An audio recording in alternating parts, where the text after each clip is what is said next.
We've lined up the top stars from Hollywood and from all over the world to entertain you on a giant screen with a few colorful motion pictures you've been hearing about and reading It's about. showtime, folks. Enjoy the show. We're delighted to have you with us. They're driving theater. You'll find something to please you to add to your evening's enjoyment. Is pleased to bring you our feature presentation.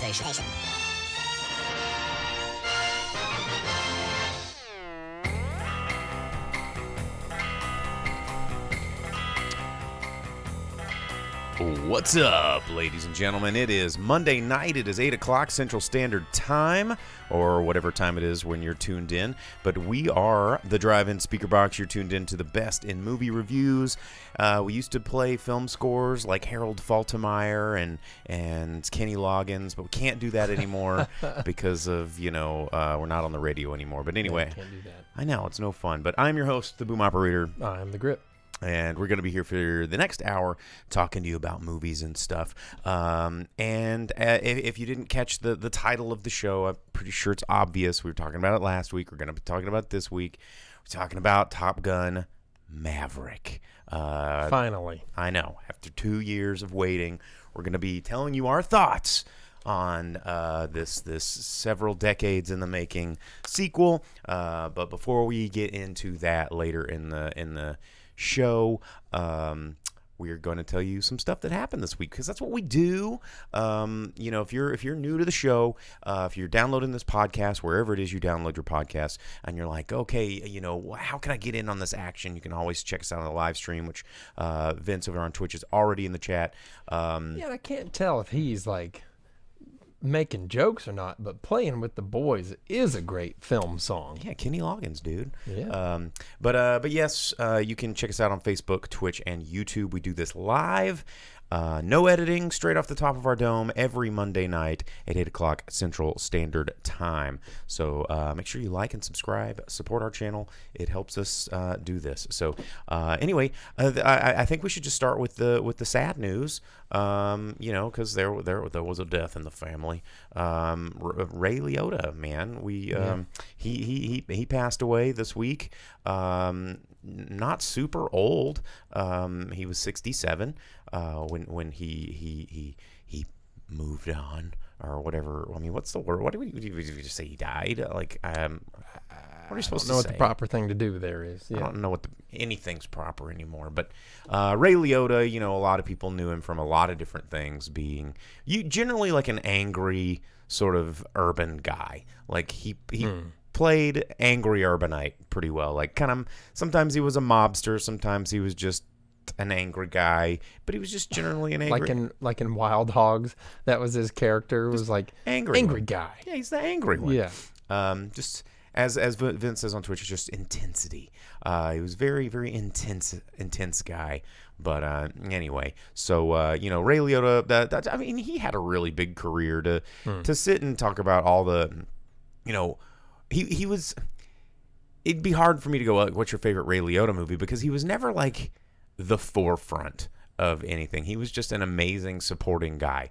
Sure, he got plenty of on-screen time, but he was never the biggest guy on the poster. He just been in stuff for years and years and years, and was acting. He had a lot of he was filming a lot of projects. I think he had like 4 projects that are still in the process of filming and not quite out yet when he died. So definitely not an expected death. Some of these people, you're just like, oh well, yeah, they were like 90 billion and had terminal problems. But Tony, R.I.P. Ray. Cheers to Ray Liotta. Or guys like Val Kilmer. With speaking of Top Gun, I know a lot of people are like, oh, I thought he'd already died, and it's like, no. Val Kilmer's still alive, and everybody should watch the documentary Val. It's very good and kind of explains why you haven't seen him for a while. Because he can't talk. But yeah, Ray Liotta, that was this week if you missed it. What else in the news? What did you have in the news there, Jake? Oh man, movie news. Everything is still being eclipsed by the Johnny Depp trial, pretty much.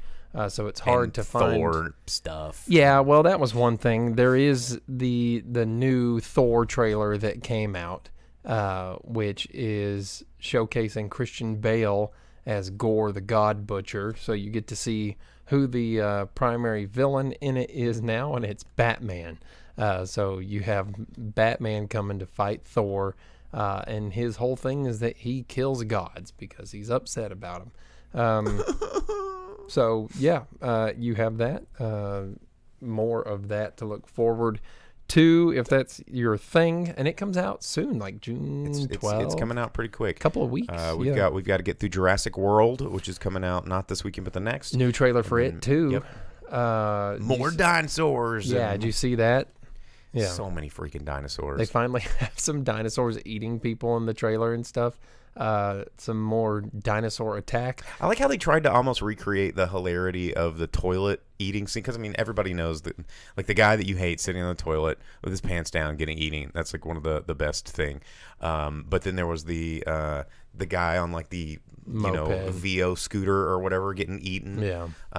As Hardy Entertainment, he says, sick of Marvel junk, as are we. Yeah. It's just, and same with Star Wars. That was the other thing that I was going to talk about. There was the new Andor trailer right along when, Obi-Wan is out, and we're just getting bombarded with all the Star Wars content that, I mean, did anyone ask for this?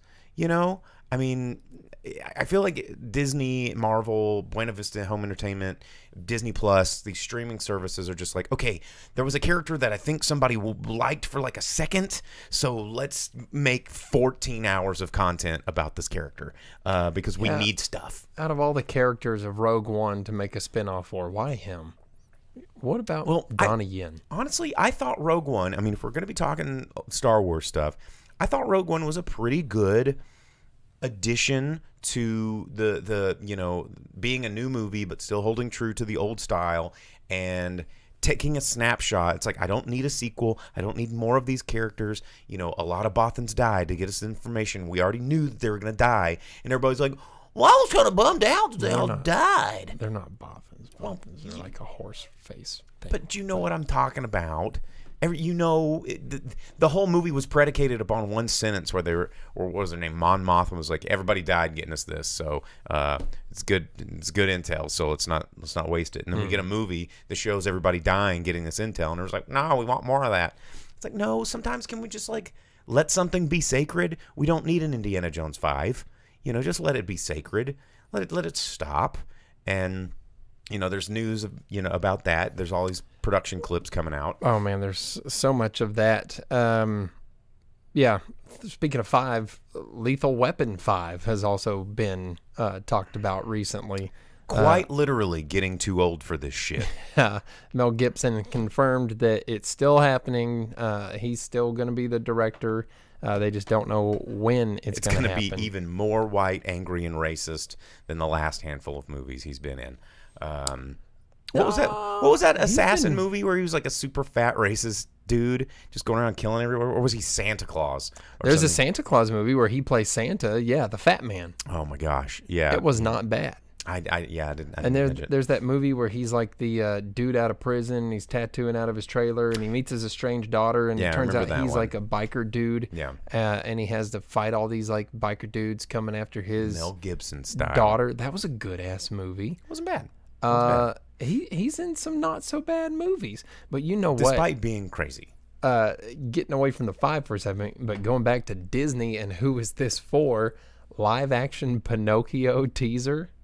Have you seen this? I mean, I'm still not done processing the because I haven't seen it yet. The animated one with Pauly Shore as Pinocchio. Oh yeah, there's so much Pinocchio stuff happening. Still need to get this Pinocchio verse is so ever increasing in length. Who was that dude that was like 50 and he made the Pinocchio movie where he cast himself as Pinocchio and it was awful, but he just made another one, but this time he's not Pinocchio and it's like better but still not as good. I mean, but yeah, Disney was like, hey, check this out, live action Pinocchio with like weird visions of how things and people are in live action Jiminy Cricket. But I guess do people keep making these Pinocchio movies because it's public domain, which I know you guys have probably seen the trailer. Speaking of public domain stuff, the Winnie the Pooh Blood and Honey. The horror movie Winnie the Pooh that was announced this last week. Are we just going to get bombarded with versions of Winnie the Pooh now since it's public domain, much like Pinocchio? Let's see. Go ahead. Oh, I was going to say Pinocchio too has Tom Hanks as Geppetto. And talking Tom Hanks, did you see this in the news? So many. The Bollywood remake of Forrest Gump has a trailer out now. No. And it's coming out soon. It's called Box of Chocolates. No, Lal Singh Chadha. And roughly translated to all kinds of rain. No, I don't know. It's like the dude's name is Lal Singh, and then I don't know what Chadha is. But the point is, we're getting a Bollywood. Look it up. Look up Lal Singh Chadha trailer, and as soon as you type in LAAL, it's going to be your top result on YouTube. It's like shot. Or if you type in LOL. No, yeah, but it's like shot for shot remake of Forrest Gump, exactly. And I don't know how they're going to handle the Jenny character being a drug addict in Indian or cinema a terrible stuff. Parent. Yeah. So, well, it's out there. It's exactly Forrest Gump. Vince just threw the title in there in the chat. And speaking of the chat, shout outs going out to Dina. Thanks for tuning in the chat on YouTube. Adam over there on YouTube. We got Derpy Gaming saying a very worthy sequel to a very old school film with some cheese. You feel good at the end. I shed a tear. Yeah, 9 out of 10. We got Sam over there and Facebook, and Tony Jones over there on Facebook. Kind of excited for Avatar 2 and Dune 2 and Willow. For sure, the Willow. Oh, yeah, the Willow trailer dropped. Yeah. Which, for the series. I wasn't mad at it, I mean, there's a lot of high fantasy stuff right now coming out on streaming because, it gets eyes, but you tune into whatever streaming media of choice. And thanks, Loach, for the sub. And you whatever you tune into, there's going to be a version like an Arthurian tale, a Robin Hood tale, a Game of Thrones knockoff, a Lord of the Rings knockoff. Or a Game of Thrones sequel or a Lord of the Rings prequel. Did we ever talk about the House of Dragons trailer that came out? I don't think we did. I didn't wanna. Oh, it's out there. It is. It's like a thing. And no one cares. Like, kind of like the Wheel of Time. It was like, Amazon is spending more money than Amazon has ever spent on a thing to spend on. And it's coming. And here it is. And everybody's like, cool, what's next? Well, wait a minute. We were hoping you'd react more. It was real dumb. It was real dumb. And not good. And I barely made it through the first episode. You want to talk about things that people, it's like, who is this for? Sony is looking to make a Gran Turismo movie. Did you know about this? Why? Because reasons. Because driving games with no characters. Whatever happened to the Twisted Metal thing that was supposed to come out? I don't know. It went dark. Who knows? But they're looking at Neil Blomkamp to direct the Gran Turismo movie. Yeah. He seems like the one that should be doing the Twisted Metal movie, not a Gran Turismo movie. Well, in the Gran Turismo movie, it's circuit racing. It just is racing. There's no story. There's no characters. There's no clown murder cars. Yeah. So who knows? And then other things that it's like, why is this the thing? More of Rob Zombie's Monsters pictures being released, videos, additional characters that you've never heard of. Where he's like, well, in this really obscure episode, there's this picture of a guy in the background, and they're like, oh, that's cousin so-and-so. And he's like, got to bring him in the movie. Got to make this character. So he announced 2 new characters, released a picture of Herman. Looks not good. The more things about the Munster movie that's released, the less excited about the Munsters movie I am, because they look not like the Munsters. So, and you're a big Munsters fan. I am, yeah. Which is strange. It's another one of those properties which we've talked about it before. It's like, how old does something get before who cares? And, and then they're like, okay, well, there's enough people that don't care, so we're going to recreate this property because people know that it exists in time, but don't have enough frame of reference to where they're not going to be passionate about it if we butcher it completely. Like, is that what they're thinking? I don't know. Tyler says, as long as there's aliens like in District 9 for the Blomkamp Gran Turismo, maybe it's going to be Gran Turismo in space. And they get out and they're all like, and, they racing on Blorp Clop 5. Yeah, or Sam said he always drove a hatchback Civic. You could always have the Fart Can Boy crew versus like, Tuner Boys versus Ricers. I don't know, whatever the categories need to be, kind of a thing. But a lot of stuff coming out, a lot of weird, unnecessary, old things, like the Indiana Jones 5. Munsters. Like, look how void of ideas have we become? Even Stranger Things season 4, which just came out this past weekend, just seems so bland. And I'm like, dude, Obi-Wan and Stranger Things both came out, and I didn't hear anything about either one of them. Not one person said a word about either one of them. I had a friend on Facebook, a guy I know named Matt, and who, shout outs to Matt. He was posting all about it, and I was like, oh yeah, I guess Obi-Wan came out, but that's it. I think again it goes back to what I talk about a lot on the show. It's like we're being oversaturated with media, and it makes it really hard for media to stand out. It makes it hard for us to feel like we have enough time to really process content, because we're not all collectively on the same wavelength like we used to be. It's like, oh, some people are waiting for streaming, or, oh, I don't have that streaming service, or, oh, I just don't put my pants on to go to the movies anymore, or, oh, I don't do whatever. And people are catching content at the different times, so it doesn't become. I feel like it's becoming less and less of this sort of cultural ripple that comes through, that we're all on the same page, being like, oh my God, did you check this out? Blah blah blah blah. And that's. Earmark that phrase, that little idea, because I want to remember all that out and bring that back up when we start talking about Top Gun. So Vince says, sounds like what IP's good guy should come out. A little and be twist on your classic character there. Yeah. Hey, dude, man, anybody liking the Munsters right now? What's a new property that people are really into at this right now? I could talk about at the water cooler, man. And or on my Zoom call while I'm sitting in my Airbnb in Portland. I don't like that. That's what they talk like up there in Portland.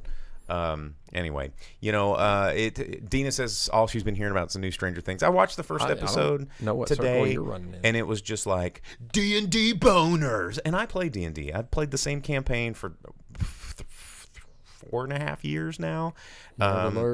And I'm not that excited about like people mentioning D&D. It's like, yeah, it's a thing that it's a pastime. Yeah. But they're like 20-sided dice, dude. And I'm like, all right, okay. And maybe I'm different. Like, I don't necessarily get super excited seeing things that are like me on screen. Like, that's not something I go to the movies for. And call me old-fashioned. I go to the movies to see things that are unfamiliar to me and different from me. You don't want to be the girl from Jurassic World, the last one, where she's like I'm a clone. Me, like me. Yeah. And I don't understand, like, there's a lot of obsession right now with putting things on screen that are exact replicas of what you see in reality, and it's like, dude, that's not why I go to the movie. Maybe no wonder nobody wants to go to the movie. It's because, like, yeah, I see this all the time. That's true. Why do you want to see a bunch of like goofy dweebs on screen when you can see Commando or like Maverick or someone cool? Okay, well, Lethal Weapon. I don't know about Lethal Weapon 5. There was something that, speaking of, Lethal Weapon 5, Indiana Jones 5, that I didn't do my research, and I wanted to, like, how old was Sean Connery when he was in Last Crusade? Old enough, but not as old as you would think, I guess. Okay, he has a car for sale. Here we go. His own personal, like, James Bond car. Does he really? Yeah. Well, I was thinking about this the other day when everybody's talking about Indiana Jones 5, and it's just like, oh yeah, Harrison Ford, such a trooper. Harrison Ford, he's still Indiana Jones, punching and kicking and whipping and being afraid of snakes, and pistol whipping and going on adventures and getting the girl and jumping inside of Frigidairs and getting nuclear blasted and battling CGI ants and talking to space aliens or whatever he does these days. It's crazy. But then I was like, man, like, Harrison Ford's like what 70? 70 something. Yeah. Yeah, he's in his 70s, and he's still doing this stuff, right? And he's still like, oh, well, I'm Indiana Jones, and I still gotta, make the freight train noise when I punch and all this kind of stuff. But I was thinking about it, and in The Last Crusade, I was like, well, how old was Sean Connery? He was playing his dad. And he was like a cottering old fart for most of the movie. He's like, well, I'm old, Indian. I'm not strong enough, but I'm smart enough because I'm old, and I solve problems with my intellect and my umbrella. Not and exactly.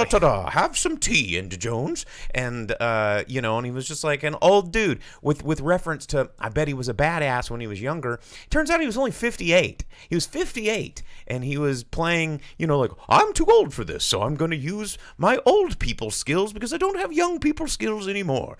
And we're still forcing Harrison Ford in his 70s to be like, dun da da da da da da da. Really, you don't know that because so far the only thing they've released is a picture of him standing.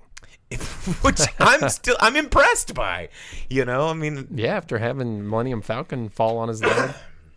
I mean, good grief. I don't know. I've been thinking about that a lot, and it was kind of strange. But yeah, Indiana Jones 5. I'm not. It's one of my Indiana Jones and the Temple of Doom is one of my favorite movies in the history of movies, and I'm not excited about Indiana Jones 5. Oh, Dina says Harrison Ford turned 80 this year. Yeah, how about that? And Sam coming in. He, in fact, is a relic that is going to be stolen by someone because it's just like, what? Sam coming in with a reference there. I forgot one thing in the Thor trailer I actually was excited about was seeing Russell Crowe as Zeus or whatever. That actually looks really cool. Yeah, making movies, making songs, and fighting around the world. Come on, Tugger. Yeah. South Park, Russell Crowe just going around in a tugboat beating people up. Tugger. Yeah. Russell Crowe. That's classic stuff. What was that movie that he was in not too long ago? Did we both go see it? Are they just making Australian people like the Road Rage movie? Road Rage movie. Where it was like Russell Crowe in a truck and this lady behind him's like honking a bunch, and he's like, fuck this, and he like goes and tries to murder her. The one it's like, yeah, he was having a bad day. He was not having a good time. Everyone was pushing him over the edge. Very much like falling down. Yeah. And this lady is just like honking at him and screaming at him. And he goes, hey, listen, I know you're probably having a bad day. I'm having a bad day too. Unhinged. Yeah. Unhinged. And he's like, listen, you just say you're sorry. I'm going to say right now, I'm sorry. Let's move on. And she's like, how about fuck yourself? And he's like, oh no. Okay. He's Time like, to kill you. No. He gives her like 2 or 3 more chances. He's like, listen, lady, I understand where you're coming from. That was harsh language. But don't make me kill you. Yeah. And she's like, well, what if you just take off, dude? And he's like, okay. And then Russell Crowe's like, I'm gonna kill you. Yeah. Oh my God, that movie was so weird. Like, you're supposed to not like him in that movie, but that whole movie, I'm just like, get that lady, man. She sucks. If she wasn't with her kid. Well, and the whole time her kid's like, Mom, you're really screwing this up. Like, what are you doing? Butthole. Yeah. Oh, anyway.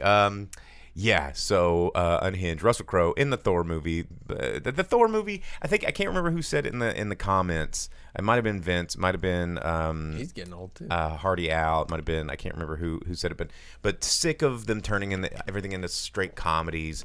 And, you look at this Thor, like the movie poster, straight Masters of the Universe. Everything it's just a joke. We talked about it a little bit last week. Yeah. And I just wanted to say something about Russell Crowe because I did get excited about seeing him as like Zeus or whatever. Well, unlimited budgets. You're going to have a lot more of it. So get ready because we're going to give it all the money and we're going to get more of it because that's how it works. Yeah. So anyway, I think that's about enough news. We covered most of There everything. was one more thing. Oh. There's a new Dragon Ball Super superhero trailer out, and it looks sick, and I can't wait for it to be in the theaters. I'm going to scratch my head. It's going to be cool. Okay. All right. Dragon Ball Super. Hey, I think Ghibli Fest is going on right now, too, talking about anime. Yeah, that's usually is that a Fandango? It's a Fathom event. Or Fathom event? Yeah. Fandango. Is that even still a thing? Remember Fandango? I think so, maybe. Huh. Wow. Couldn't tell you. I wonder if it went to the way of MoviePass. I haven't thought about Fandango in a long time. Used to go there, they're like, oh, let's look up movie info. But, now IMDb is kind of, taking everything around. Did we talk about the Mission Impossible trailer last week? Yes, we did. Okay, cool. All right. Yes, we did. But speaking of movies coming out this week, there's not a lot coming out this week. There's just one sort of drama horror thriller because, we got Top Gun. Like, this is not a good week to be sandwiched. This is not a good weekend for a movie to come out. Tyler says Mononoke in theaters was wonderful. Yes, if you've never seen it, I've seen it. Fantastic to see in theaters for Ghibli Fest. But this weekend, a movie from Chloe Okuno, Watcher, coming out, starring Micah Monroe, Carl Goldsman, Bern Gorman, and Tudor Perrute. It's about a serial killer stalking the city. Julia, the main character, a young actress who just moved to town with her boyfriend, notices a mysterious stranger watching from across the street, and then he kind of stalks her. And it's that super creepy guy. He always plays the like big-jawed, really scary Bern Gorman. You've seen him. He's like the British dude that just looks creepy and evil. He's the scientist with the cane in Fighting Robots movie.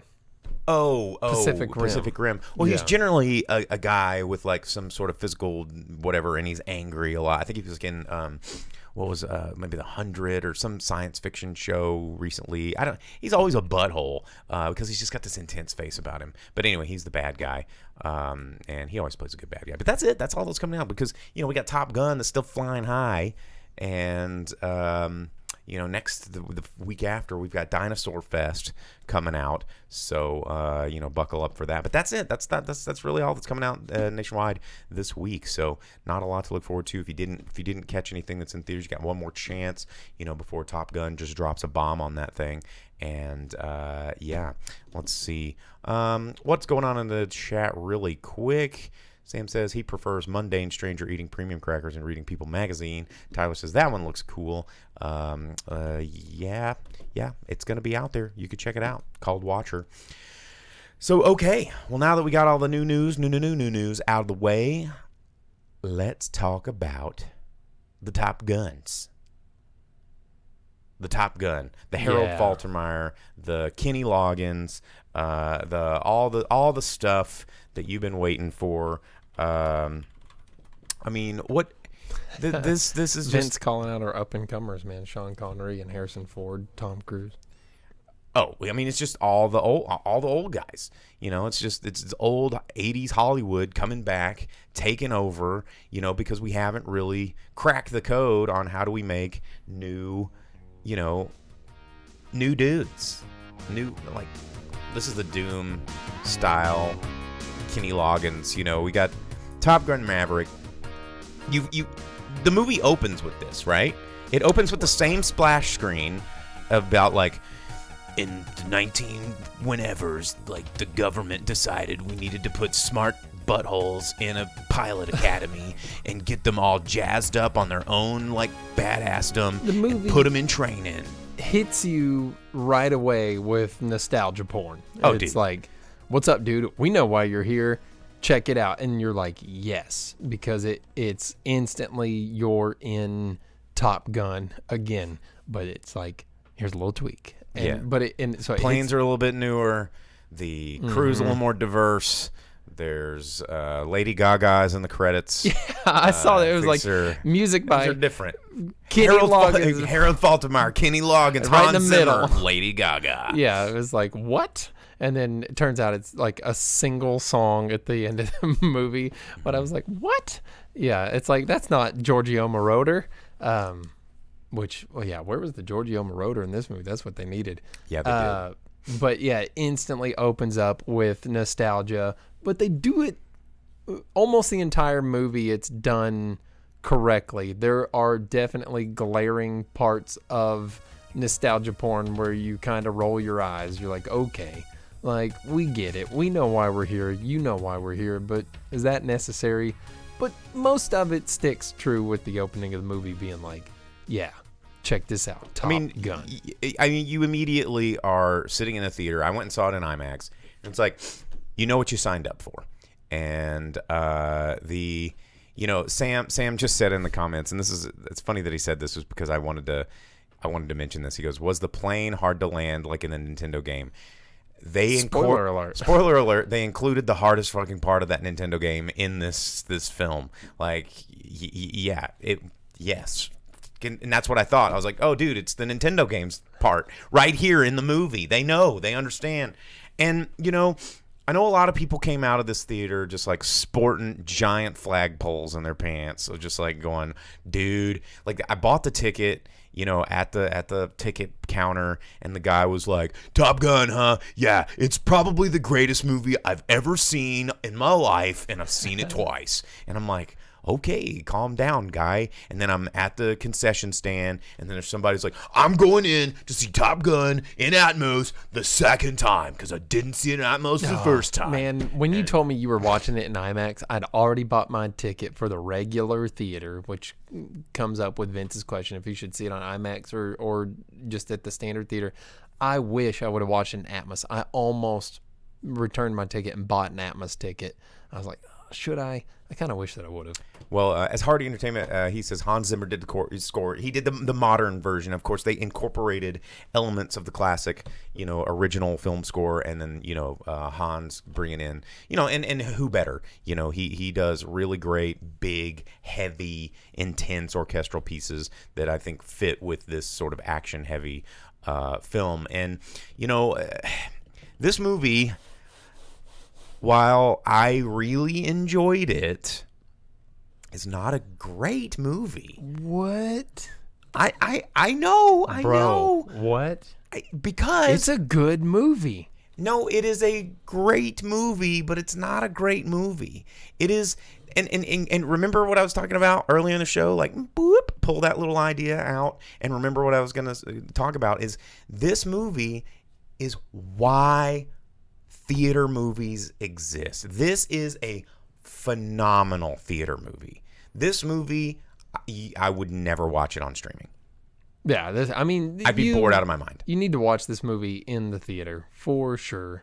Yeah. Regardless of if you have IMAX, Atmos, or regular movie theater, big screen is where you want to see it. Hopefully it's not like mine where a family of idiots that just scraped the bottom of their popcorn the whole time, or some ding-dong in front of me had to have their phone on every 5 minutes, and then someone's NFL alert went off right at one of the big emotional cruxes of the movie because it was like loud noise, quiet, and then like just echoing the theater. Like, come on, dude. Yeah, But this movie, like Vince just said, popcorn movie, check your brain at the door, no butt check casting allowed. I mean, this is a incredible experience in the theater. I mean, this movie is very predictable. It is wafer thin in terms of plot development and character development. I mean, they foreshadow every single thing in the movie. Like the first scene in the movie is like, oh, he's survived a Mach 10 plane crash in space-ish. And then he gets shot down, and you're just like, whoa, ho, hey, whoa. Well, I don't want to. I mean, let me review the movie. Like, you can't review a movie without talking about the movie. Like, come on, guys. This movie is about fighter pilots. Someone's gonna get shot down. It's Top Gun. Look at Top Gun 1. A lot of people get shot down. Like, it's a movie about planes with guns and missiles. I mean, it's not everybody's gonna be like entering the cheat code and only robot bad guys die. I mean, it's a movie, okay? And it's a movie. It's a movie for people who like sitting in the popcorn and feeling the jets and it's a pretty cool movie. But it is a spectacle movie. Like, it is unbelievably fun watching the aerial work. And because it's all real. Yeah. You can see the G's on their faces, and it's pretty sick. And they're just like, oh, and you just hear them having a terrible time, like in these planes, like going, and you can't fake that. All the interviews with the actors are like, hey, I didn't know this is what we were gonna do. Tom's crazy. This ain't fun. And you can see it on screen, and it works, and it's so good. Now, I'll give you the majority of the movie is training for the mission. There's a single mission. That's Well, what that's they're like the training original. for. It's a lot of training in the original. Well, but the original is like they're going through Top Gun, not for like one exact specific mission. This is all people that are already through Top Gun, Yes. and they have to train to be a level better for one single specific mission. This isn't like, hey, here you are, you're a good fighter pilot. This is Top Gun. You're gonna be the Welcome best to of the best. program. Yeah, this one is everyone here has already gone through Top Gun. They are a Top Gun graduate. They're a badass. Now you got to get And they're ready an for a exact- suicide Yeah, mission. They're an exact sort of replicate of the motley crew of Top Gun characters that were in the first one, with a little bit more diversity. Sure. And So that's where the majority of the movie lies, and people who just want to stick it to Maverick because they're like, oh, the Maverick. crusty old dean. Like, Maverick is basically like the college hotshot, like cool guy on campus is probably a little too old to be there. And the dean's just like, oh, Maverick, and he's like, oh, gotcha, but I'm too lovable to not always be right. Yeah. And, and it follows a lot of these tropes that, are enjoyable to watch because Tom Cruise manages to pull it off. He's just charming enough. He's Tom Cruise, and he's so good at it. And Vince asks, how's Josh Hamm in it? John Hamm. Or Yeah. John Hamm. He is John Hamm. He's a doucher. He's a douche. He's a straight up doucher, and that's his whole role, is to be the prick, like to be one of Maverick's obstacles and adversaries. Just like Ed Harris is in it for 3 minutes just to be grumpy and tell Maverick how much he hates Maverick. So basically, if they have a star on their uniform, they hate Maverick. Well, and Al's Place, Hardy Entertainment on YouTube, he just said, highly entertaining crowd pleaser, Tom Cruise, one of the last great movie stars. This is also something that I wanted to mention, and I'm glad you dropped that comment because, to me, there was a parallel in this movie of not just Maverick's character's relevance. Like, there was a shot with Ed Harris, who always is just like, oh, we need an angry general admiral type character that's a hard ass. Oh, what's Ed Harris doing? And he comes in, he's like, oh, I'm angry at you for a reason. And he goes, people like you are obsolete. You're gonna be replaced by drones. And it was in kind of a, hey, is somebody like Tom Cruise, is Maverick, quote unquote Maverick, relevant anymore? And to me, it felt like there was a big parallel, for these filmmakers to make a movie in a time where it's hard to get people into movies to see things like this, which is very much a theatrical movie. And is somebody like Tom Cruise, who is, like he just said in the comments, one of the last great movie stars, where it's like you attach this person to a movie and it's gonna be a ride, buckle up, and that's becoming something that's less and less prevalent in Hollywood, and because as everything's moving to streaming. And it's almost like this movie had something to prove, just like Maverick had something to prove of his relevance of, is a movie star still a thing that we can use? And there was something I was thinking about through the whole movie that kind of just thematically ran through the whole movie. And it's like, okay, you may not be able to teach an old dog new tricks, but if the tricks that old dog does become so old that they're new again and people don't know them, then you can teach young dogs new tricks or old tricks from the new old dogs. Nailed it. Yeah. Exactly, something like that. Now, you can teach new dogs old tricks and make them new again. Well, and I guess that's part of it. I should have wrote that down. Yeah, you should have. I think that's part of it. You have Maverick come in, so the whole thing is everyone hates Maverick. They're always trying to shut him down. But Iceman's an admiral, and he's keeping Maverick going P.S. in the Navy. The Val Kilmer scene was badass. It was good. It was. They did it good.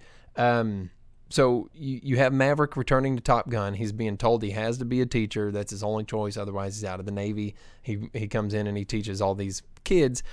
The whole thing you said, character development, loose and everything. The whole movie revolves around Goose and his kid Rooster. Why did they miss the opportunity to not have his call sign Gosling? Well, just little, like, come little on, baby thing. As if Rooster isn't completely on the nose. But I don't know why he needed to repeat his dad's piano song exactly, or why he had to have a tiny mustache. like his dad, and He died when he was like 4 or whatever. The whole plot of the other Top Gun pilots finding out that Goose was his dad was like, look at the mustache on this guy, look at the mustache on that guy. Whoa! So stuff like that was really dumb, right? I'll give you that. And the whole thing about Goose being the driving factor of the entire movie because Mavericks never moved past it. They could have done a little better, but it did come together at the end and make it where like the last 10 minutes of this movie is amazing. It's best. Once they get briefed on their Death Star run that they have to do, which is they do the exact. They're like, we gotta fly in under the into the trenches where the automatic guns won't say us, and a lot of Bothans died to get us this information. There will be an air vent that'll be very tiny, of which you have to lock on and send your photon torpedoes down into the shaft. If you miss, then we've only got 2 chances here, and then it's going to be a dogfight with TIE fighters on the way out. And you're like, wait, am I in the right movie?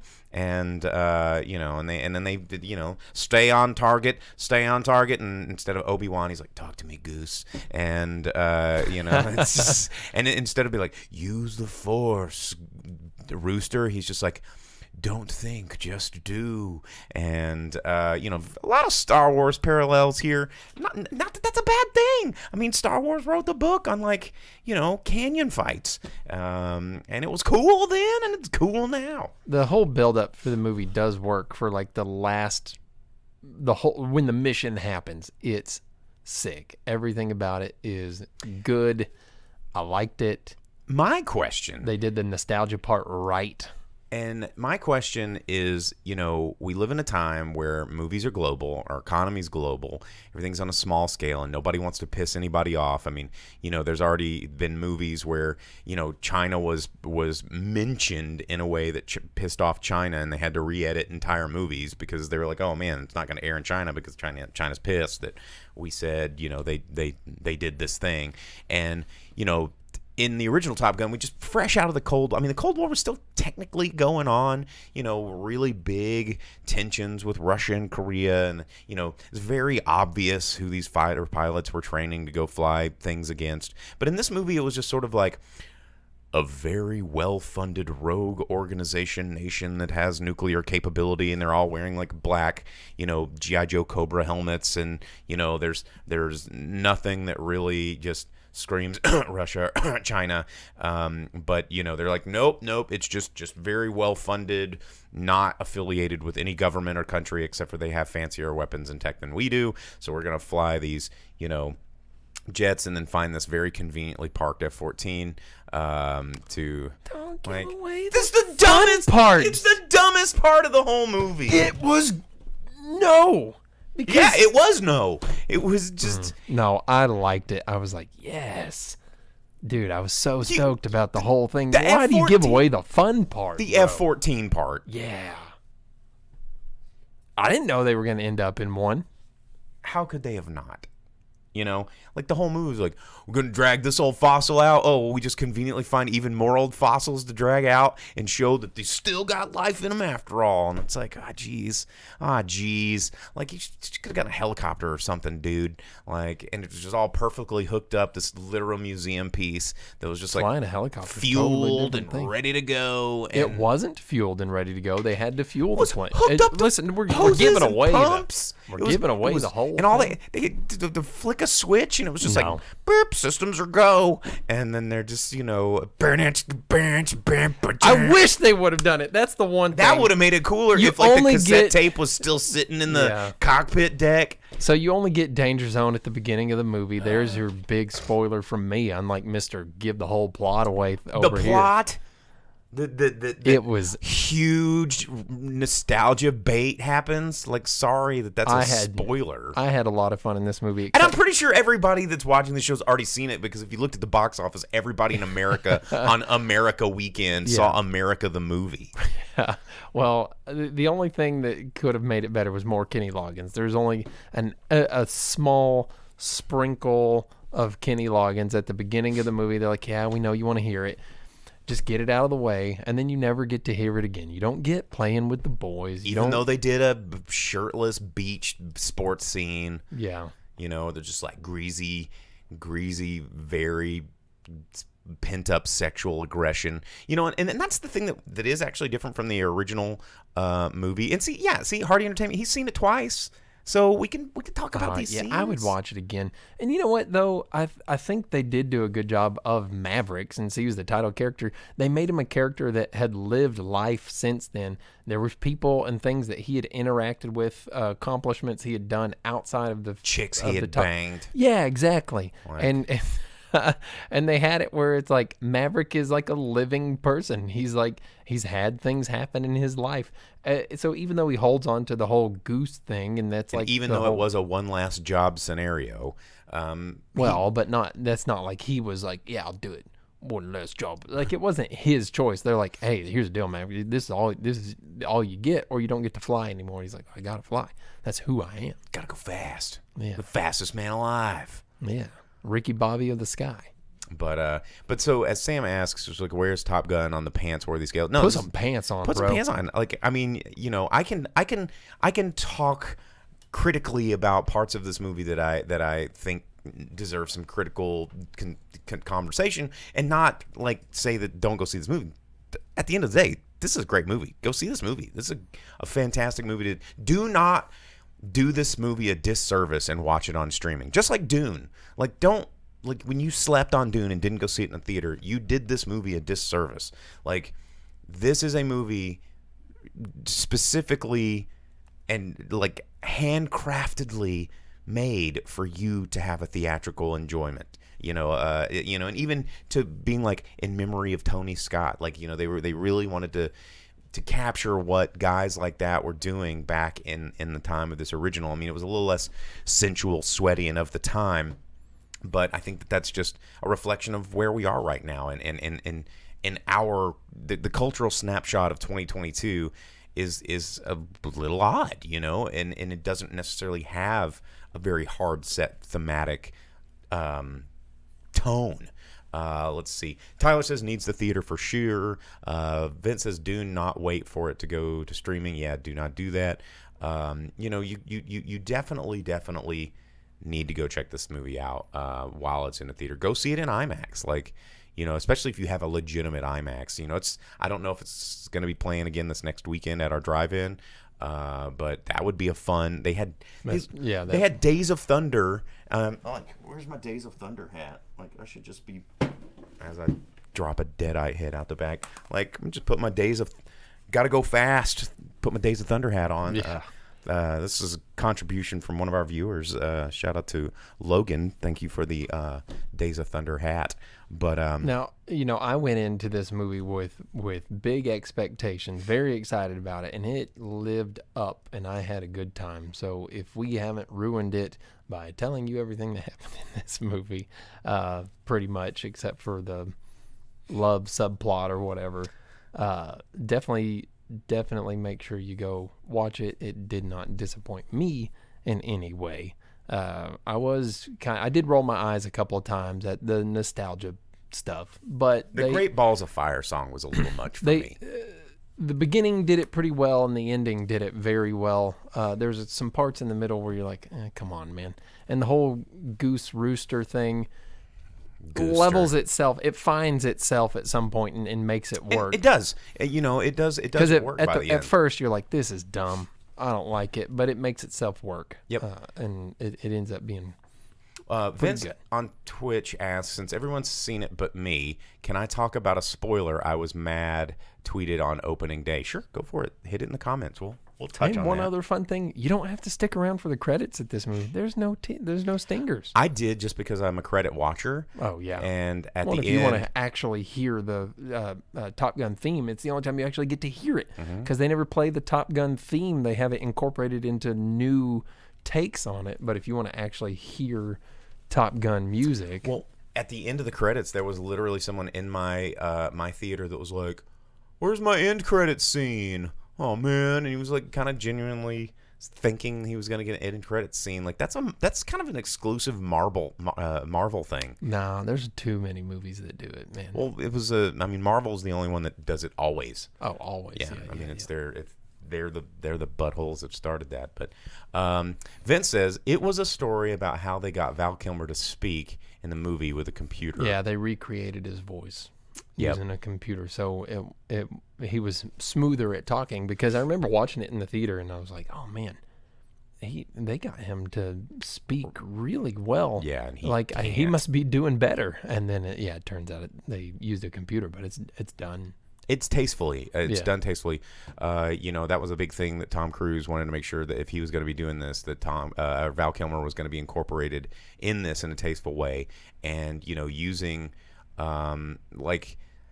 just working with his condition that he currently has. And portraying it on screen in a realistic and tasteful way was honorable to the character and honorable to Val Kilmer as an actor. And even though he is like physically not really in a place where he can take on roles, he nailed it. A lot of eye acting and facial acting and just the looks that they shared on that in that scene together, that it made the characters feel very real and put you into that moment that was more than going, oh hey cool, it's Val Kilmer. It was like, no, this is Iceman. And these are two people that have a big long relationship, and you feel all the metadata of their relationship throughout those years in those moments that make that scene really good and make it actually work, and shows that Val's actually a very talented actor. Yeah. And the whole thing about Maverick, they made it seem like he was a guy that had a life, and Iceman, they had him have a life that was lived in. The only problem with it is, the only consistency that they never have in movies is every time you would open up a text from him, it was the start of a new conversation. Whereas all the times they had talked in the past. Is Maverick that big of a butthole, or he just deletes all his texts? He's like, they just delete this conversation. Like every day he just deletes the There text wasn't messages. just like a GIF that Ice sent to Maverick, previously in the conversation of just, some silly GIF of, I don't know, something. That military guys would send. It's probably something not tasteful that military guys would send back and forth to each other. Right. I wish they would have had something like that, where there was a conversation that had been going with them before the first time you see them open up the phone. It's a brand new conversation, which is something I always hate about movies, is whenever people text each other, regardless of their relationship, being their best friend, their mom, their brother, it's always like the start of a brand new bloop. Yeah. Never text before. Mm-hmm. Logan over on YouTube, he says, I like how they kept pressing the fact that Iceman was a better pilot on paper at the end of the day. And then, at the end, it was like, oh, who's a better pilot? And he's like, I don't want to ruin this moment. Don't give away all the good scenes, bro. Everybody's seen it. Literally everybody's seen it. Everybody's already seen it. Hardy's seen it twice. Logan says he's seen it and he wants to go see it. Vince hasn't seen it? Vince probably's not going to see it. Vince, are you going to see it? I don't know. What are you going to do? You can go see it. Vince isn't afraid of spoilers. I'm not afraid of spoilers. And Night Owl says they don't care. I think all the people that were really going to care about little comments like that. But these are the things that made the movie fun for me, because I went into it blind without some two twin turd heads telling me everything about the friggin' movie. Well, Vince doesn't care about spoilers. And, if you read reviews, it's hard to talk about a movie and pick apart its parts without talking about parts of the movie. But Dina, she says she's been sick. She hasn't seen it. She doesn't care. The point of the movie is you're gonna have a really good time in this movie. It's not like I'm telling you that the Darth Vader's Luke Skywalker's dad or anything. Sorry, 40 years too late. Spoiler alert. Guess I don't need to watch that dumbass Obi-Wan series Star anymore. Wars. Night Owl said, I wouldn't listen if I was worried. You guys have been teasing Top Gun for 2 shows now. Well, 2 years have we been teased. But it's out, man. You can check it out. It is, as Vince said, Top Gun is a movie he would consider unspoilable. It's the good guys win. Maybe the first one. This one's different. Well, the first one, if you didn't know, Goose. Yeah. That was like a oof. But this movie gives you what you want. This movie is the cinematography alone. Just go see it for that. That's incredible. It's really, incredible. if you've never seen the first one, and we tell you about this one, and you find out that Iceman and Maverick are homeboys, that kind of ruins the first movie, because in the first movie you're like, screw this Iceman guy. Yeah. Being cool and mean to Maverick. As he manifests back into Hangman in the new movie. Yeah. Even with Man, like, it's like, you gotta give him a different name, that wasn't so on the nose. Like Fireman. I'm like, oh god. But it's blonde hair, square jawed, like butthole. He's no Val. But anyway, that movie is in theaters. You can check it out. Recommend it. Yeah. Two Tom Cruise in front of a United States flag, thumbs ups. Yeah, nice man. Nice man. Chili man. Cold man. He's like a Mega Man bad guy. Yeah. Anyway, but yeah.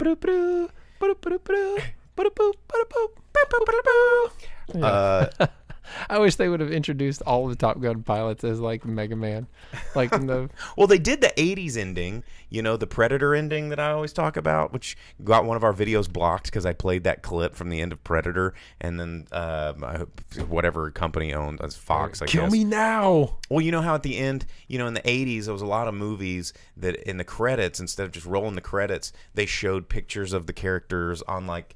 In a movie scene, but kind of breaking the fourth wall or whatever, and it had their character name underneath it. They did this, which was very 80s. Just one of those things. And Vince going with the it is Memorial Day. I keep forgetting that today's actually Monday and Memorial Day. So shout out to the people who have served on this Memorial Day. So that's what the day is all about for those that have served and are no longer with us. Okay.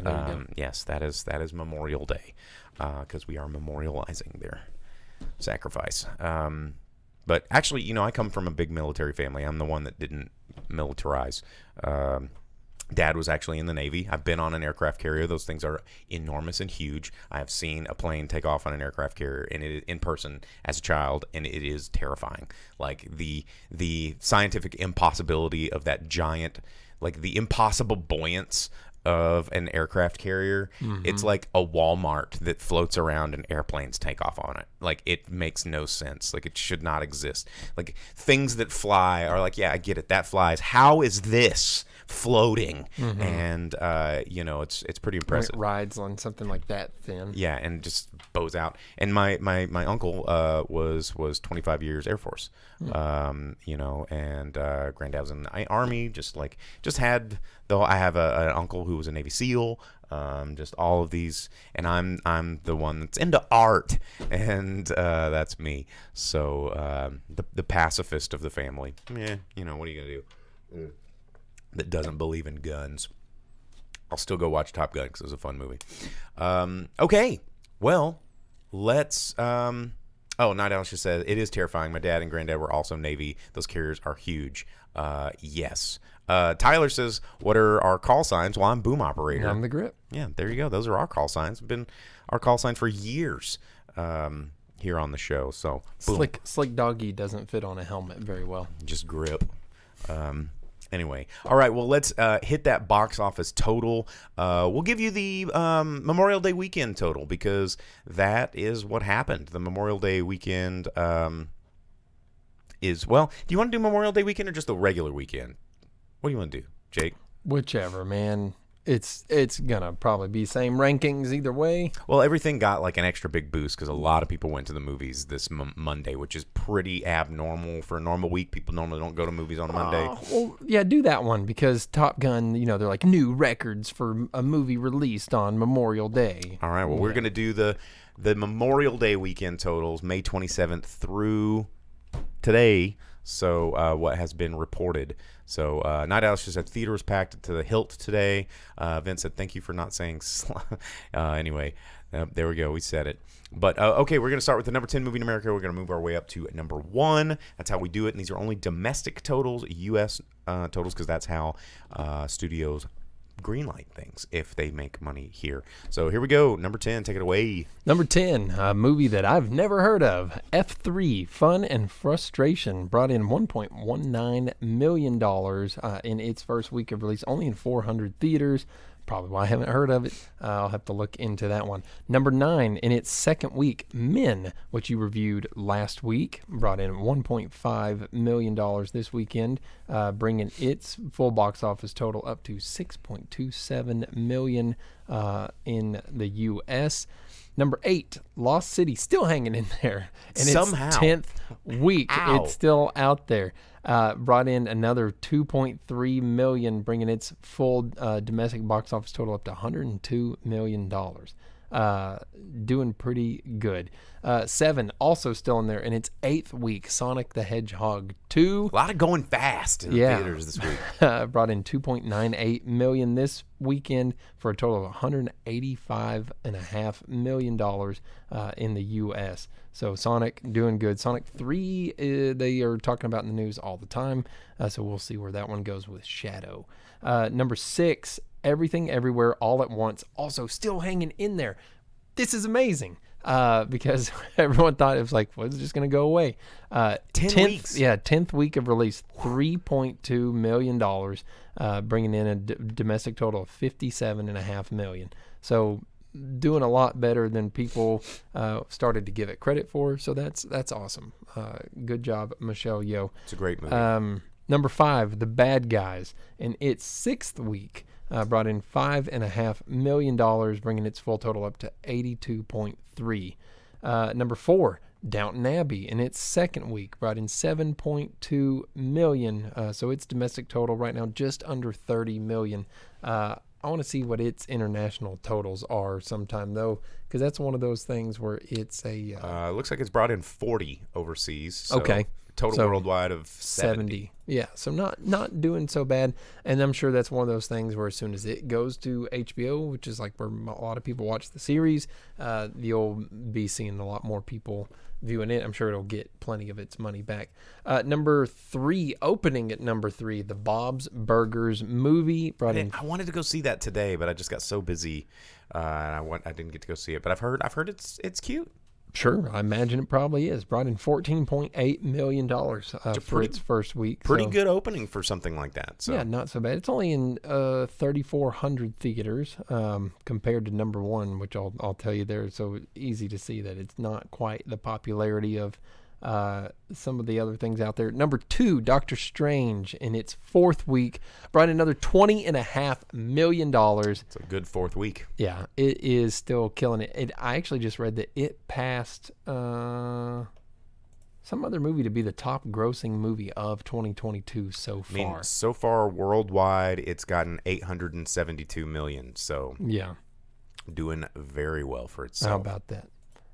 And then number 1, opening at number 1 with $156 million, Top Gun Maverick. So I mean, it was making a lot of money this weekend. Big opening, and I was reading in the news. It's like the first time that Tom Cruise has had a movie open at over $100 million, which is hard to believe. I would think that like one of the Mission Impossibles or something would open up well over $100 million, but I guess not. I mean, I just think like this 2-year-long build-up and a movie coming out, like an America movie on America weekend, like we've got it. It made a lot of money. Oh, Vince's quote there. Yeah. Yeah, that's gonna pop up on a review site. I imagine it's probably cute. That's not an exact quote because you said that you think it's probably cute, and I said, yeah, I imagine it is. So you're morphing the words. And I guess F3 is a Bollywood movie. I will have to look into that then.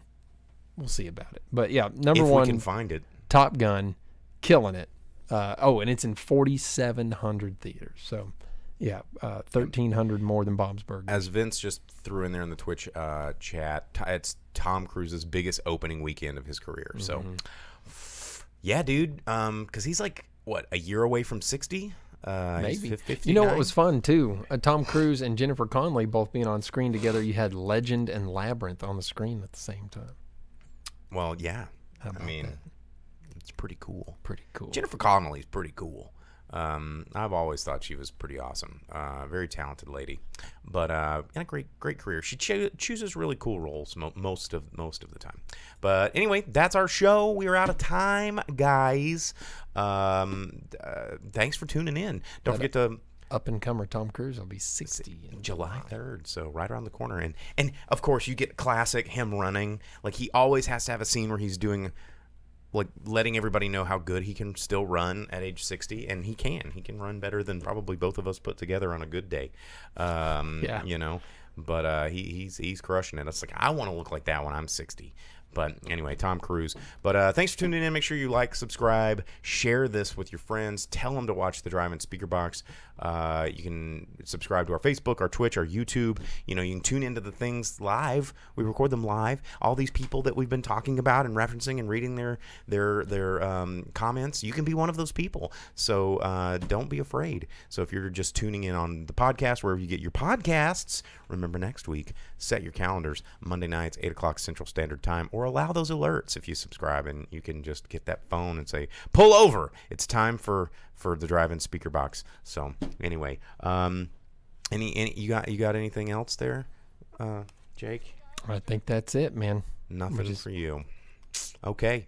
Well, again, thanks for tuning in. Happy Memorial Day. If you guys chose to spend it with us instead of sitting on a patio, there is a humongous meteor shower tonight that's supposed to happen.